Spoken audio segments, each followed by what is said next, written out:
Asalaamu calaykum waraxmatullaahi wabarakaatuh.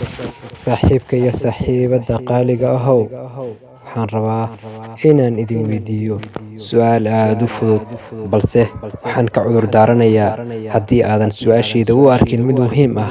Ha ka xumaanin hadalkayga.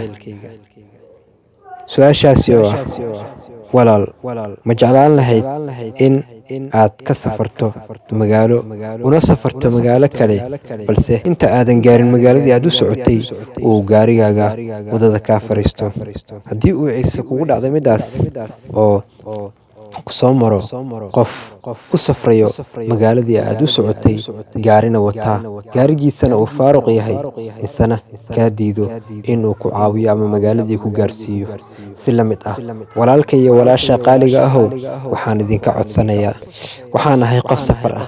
Safarkayguna ma aha magaalo iyo magaalo, balse waxaan ku dhex safrayaa aaladda social mediaha. Waxaana u socdaa magaalada lagu magacaabo YouTube. Safarkayguna wuu dheer yahay, sahayduna waxaad moodaa in ay aad iigu yar tahay. Walaalka iyo walaasha qaaliga ahow, saaxiibka iyo saaxiibada qaaliga ahow, waxaan idinka codsanayaa wax kale ma ahan, waa inaad igu caawisaa farahaaga far ka mid ah oo aad 3 jeer ku taabataa iskriinka moobilkaaga, khaasatan meelaha ay ku qoran yihiin subscribe-ta, like-ta, share-ta.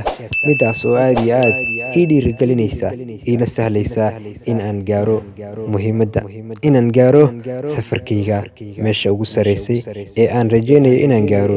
Waana kaaga mahadcelinayaa walaasha iyo walaalka qaaliga ahow, waqtigaaga qiimaha badan ee aad ii hurtay, weliba aniga darteyda.